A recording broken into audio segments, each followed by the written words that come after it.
Om Namo Venkatesaya. Shuklam Bharadaram Vishnum Shasivarnam Chaturbhujam Prasannavadanam Dhyayet Sarva Vignopashanteye Vyasaya Vishnu Rupaya Vyasa Rupaya Vishnave Namo Vai Brahmanide Vasishtaya Namo Namaha Lakshmi Natha Samarambam Natha Yamana Madhyamam Asmadacharya Paryantam Vande Guru Paramparam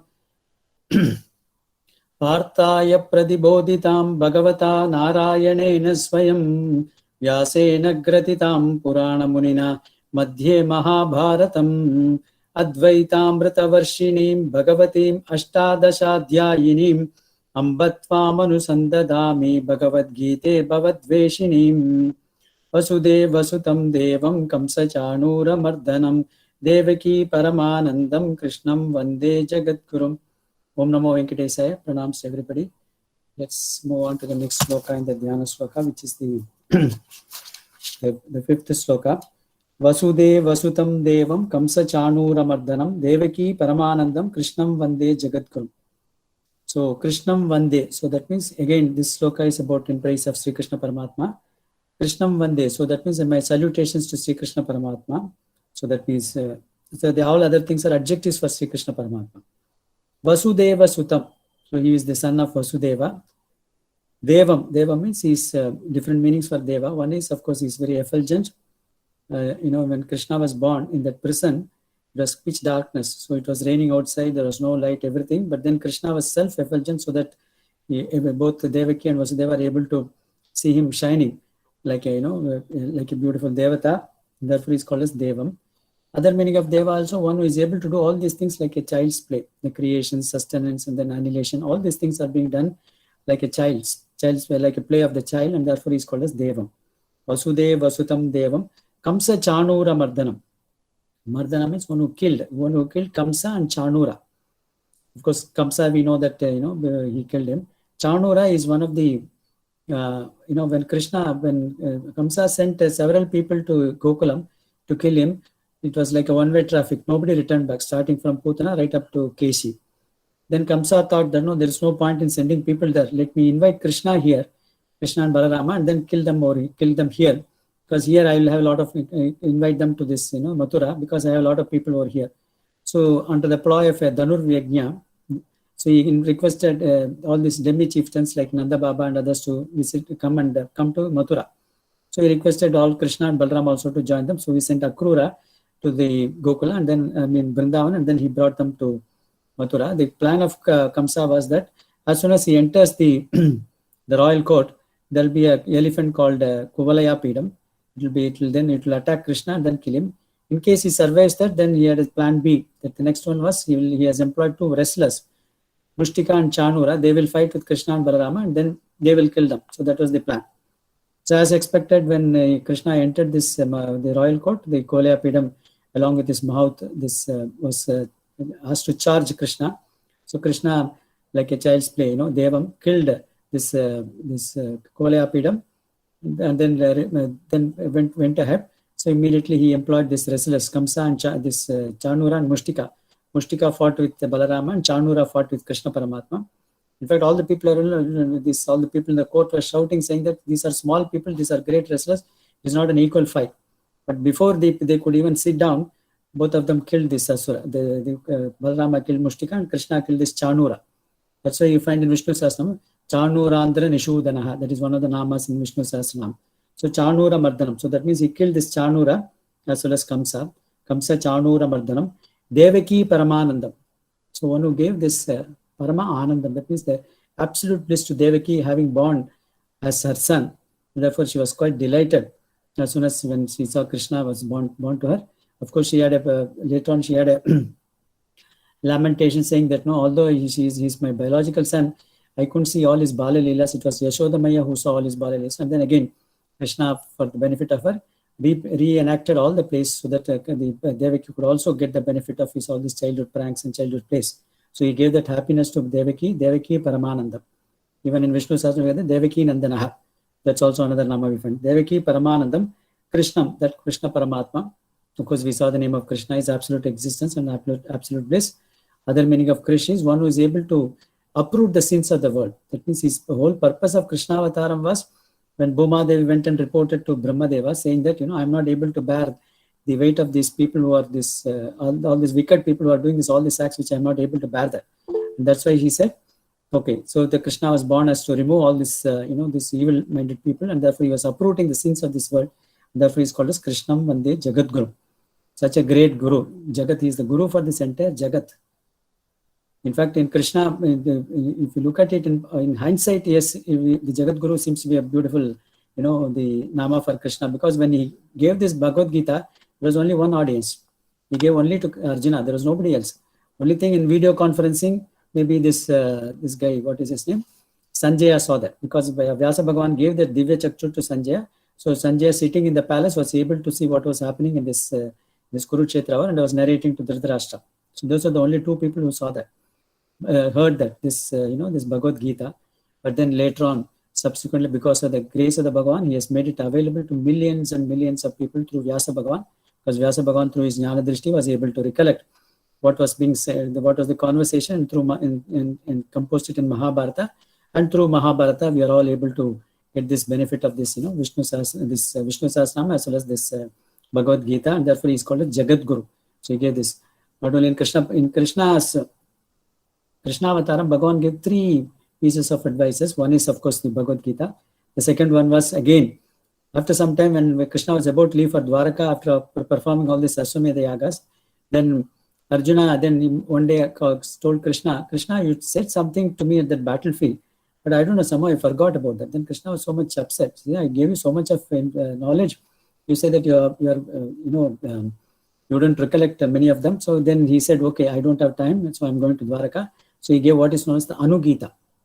Although it is not popular, it is also one of the things that you find in Mahabharata. Then later on, in Srimad Bhagavatam, Bhagavan gives advice to Uddhava. At the time of his leaving this, this mortal coils from this world, he's going to Sri Vaikuntham. At that time, the 11th, the Ekadasa Skandam of this Srimad Bhagavatam, it's also beautiful. It's much more comprehensive than the Bhagavad Gita itself. For some reason, of course, it does not become so popular. But still, if people have time, they can read this Ekadasa Skandam of this Srimad Bhagavatam, which almost contains similar message as you find in Bhagavad Gita, and therefore is called as Jagat Guru. He's the person who gave this knowledge to all these people, for all of us, and therefore is called as Jagat Guru.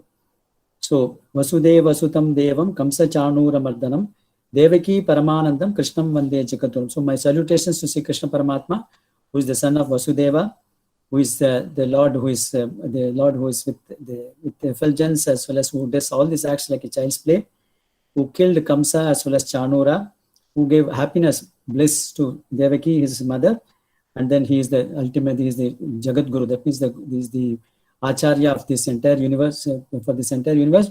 And to that Krishna Paramatma, my salutations. This is what it is. I think we have time. Maybe we can go to the next sloka also. Bhishmadronatata Jayadrata Jala Gandhara Nilotpala Shalyagrahavati Kripena Vahani Karnena Velakula Ashvattama Vikarna Ghora Makara Duryodhana Vartini Sotirna Kalu Pandavai Rananadi Kaivartaka Keshavaha. In this sloka, the entire Mahabharata war is being depicted as a kind of a river. And then the what do you call this? The dangerousness of the river is being explained, as well as how the Pandavas crossed over this particular river. So the river, the Kurukshetra war, if we assume it to be a river, who are the Bhishma, Drona, Tata. Tata means the banks of the river. Bhishma and Drona were the banks of the river. Banks are the one which controls, because if something untoward happens or something adharma is going to take place, these people are trying to control it. So Bhishma and Drona were the 2 banks of this particular river. Bhishma, Drona, Tata. Jayadrata Jala. Jayadratan is Duryodhana's brother-in-law, his sister's husband, Jayadrata. He was the person who killed Abhimanyu. And later on, Arjuna killed him also. But Bhagavan Krishna helped him to kill this Jayadrata. So Jayadrata is the water of that river, Jayadrata Jala. So he was also a very wicked person. So that's how he's saying this river was so wicked. Jayadrata Jala. Gandhara Nilotpala. Gandhara is that Shakuni. So he is the person he is from the Gandhara land, and therefore Shakuni is the Nilotpala. Nilotpala is blue lotus lily. So he was like the lotus flower, blue lotus in that particular river. Gandhara Nilotpala. Shalyagrahavati. Shalya is another person. Shalya is the maternal uncle of this, Nakula and Sahadeva. is Madri's brother. Madri is the second wife of Pandu.